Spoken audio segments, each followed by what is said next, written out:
नमस्कार, स्वागत है आप सबका। दोस्तों, आज के इस वीडियो में हम टाटा के एक ऐसे प्लान्स के बारे में बात करेंगे जिसमें अगर आप 1000 रुपया एसआईपी करते हैं, आपको 1000 रुपये एसआईपी के बदले आपको एक टाइम पीरियड के बाद 1,50,00,000 रुपया का फंड बन के तैयार हो जाएगा। दोस्तों, ये जो बात मैं आपको बोल रहा हूँ ये सुनने में तो अजीब लग रहा है और जो कोई नहीं जानते हैं इसको तो ऐसा लगता होगा कि ये फेक है। लेकिन इस वीडियो को अगर आप अंत तक देखते हैं तो इस वीडियो में मैं आपको प्रूफ के साथ आपको दिखाऊंगा कि कैसे आप 1000 रुपया का अगर एसआईपी करते हैं तो एक टाइम के बाद 1,50,00,000 से भी ज़्यादा का फंड बन के तैयार हो जाता है। दोस्तों, ये जो प्लान है ये टाटा का है और टाटा का तो हर कोई जानता है कि टाटा जो है एक इंडियन कंपनी है। दोस्तों, इसी टाटा के जो एक म्यूचुअल फंड्स प्लान है इसका नाम है Tata small cap funds direct growth. दोस्तों, ये जो प्लान है यहाँ पर देखिए इसका रिटर्न काफ़ी हाई है। यहाँ पर आपको 23.75% का जो एनुअलाइज रिटर्न ये फंड आपको देता है।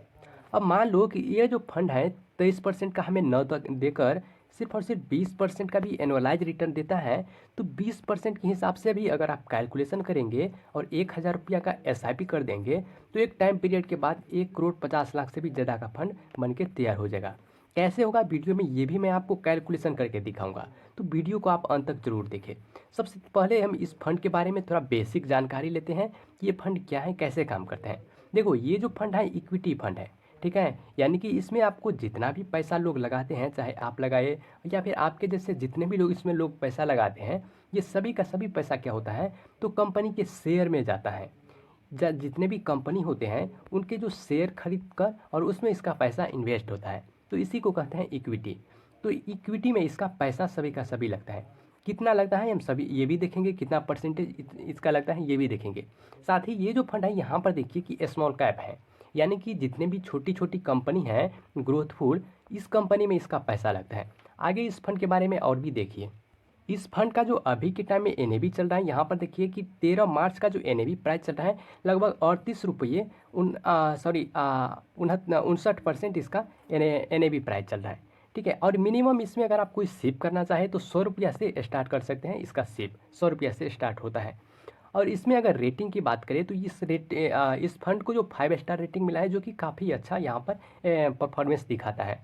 और इसका जो फंड साइज देखिए काफ़ी बड़ा है, 8,274.12 करोड़ इसका फंड साइज है। अब सोचिए कि 8,274 करोड़ इसमें कितने लोग इसमें पैसा अपना इन्वेस्ट किए होंगे। अब इसके जो होल्डिंग की बात करें तो यहाँ पर देखिए इसका जो होल्डिंग है 59 कंपनियों में है। अब कौन कौन सी कंपनी में इसका पैसा लगता है ये भी आप देख सकते हैं। सभी कंपनी का नाम इस नीचे में आपको मैं दिखा रहा हूँ। तो ये सभी का सभी जो कंपनी है वो छोटी छोटी कंपनी है, और छोटी छोटी कंपनी क्या होता है तो जल्दी ग्रोथफुल होते हैं, इसी कारण से इसमें इसका पैसा इन्वेस्ट होता है। अब इसको हम होल्डिंग को एनालिसिस करिएगा तो इक्विटी में इसका सबसे ज़्यादा पैसा लगा है, लगभग 92.9% पैसा इसका इक्विटी में लगा है। और कैश में भी इसका पैसा लगता है जो कि 7% इसका पैसा लगता है। तो दोस्तों, इक्विटी में यहाँ पर ज़्यादा लगने से कारण यहाँ पर क्या होता है तो आपको रिस्क भी यहाँ पर देखने को मिलता है।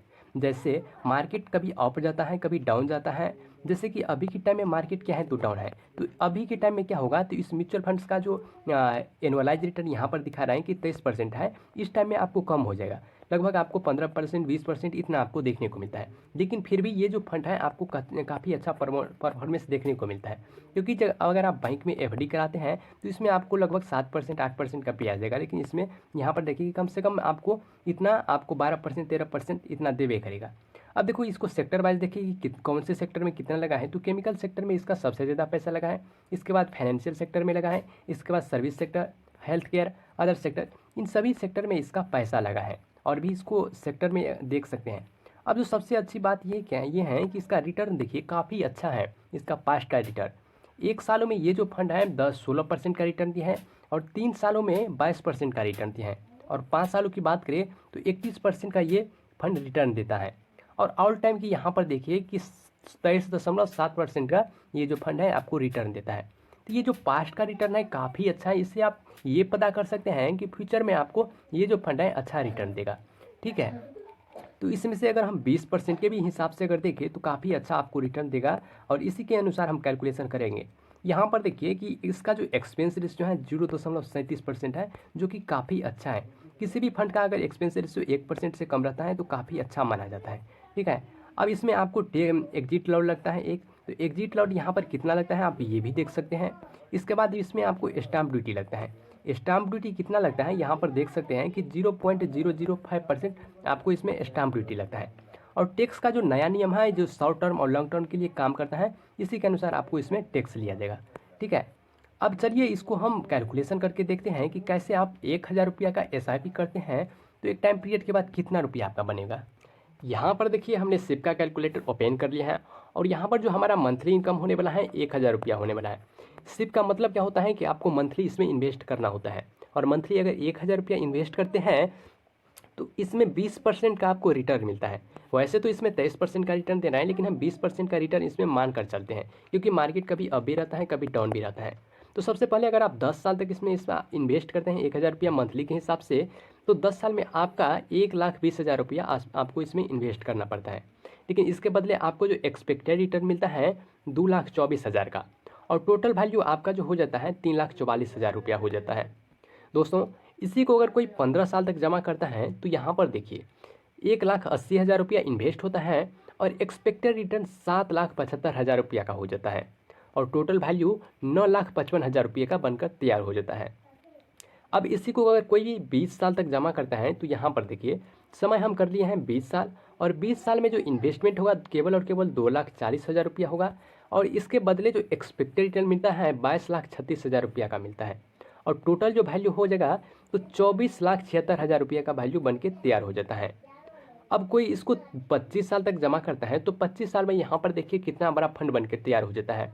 59,60,000 का इसका एक्सपेक्टेड रिटर्न मिल जाता है इसमें, और 62,60,000 रुपये का इसका टोटल फंड बन के तैयार हो जाता है। और इसमें इन्वेस्टमेंट कितना होता है तो केवल और केवल 3 लाख रुपया इसमें इन्वेस्टमेंट होता है। और इसी को अगर कोई 30 साल तक इसमें जमा कर लेता है तो 30 साल में यहाँ पर देखिए काफ़ी बड़ा फंड बन के तैयार हो जाता है। 1,56,00,000 रुपये का टोटल फंड बन के तैयार हो जाता है, और इन्वेस्टमेंट कितना होता है तो केवल और केवल 3,60,000 रुपये। अब सोचिए कि केवल और केवल 3,60,000 रुपया आप, वो भी आपको 1,000 रुपया मंथली के हिसाब से इसमें जमा करना पड़ता है। ऐसा नहीं है कि आपको एक ही बार देना होगा, और इसके बाद अगर 30 साल जमा कर लेते हैं तो एक टाइम पीरियड के बाद आपको 1.5 करोड़ से भी ज़्यादा का फंड बन के तैयार हो जाता है। तो दोस्तों है ना ये बड़ी बात। अब 3,60,000 रुपये अगर आप घर में अगर आप सेविंग करते हैं रखते हैं तो केवल और केवल 3,60,000 रुपया होगा, लेकिन इसमें अगर आप जमा कर देते हैं तो 1.5 करोड़ का फंड बन के तैयार हो जाता है। दोस्तों ये फंड आपके लिए कैसा है और इससे जुड़ी अगर कोई सवाल है तो आप बिल्कुल कमेंट कर सकते हैं, मैं आपको रिप्लाई करने का कोशिश करूँगा। तो चलिए मिलते हैं अगले वीडियो में।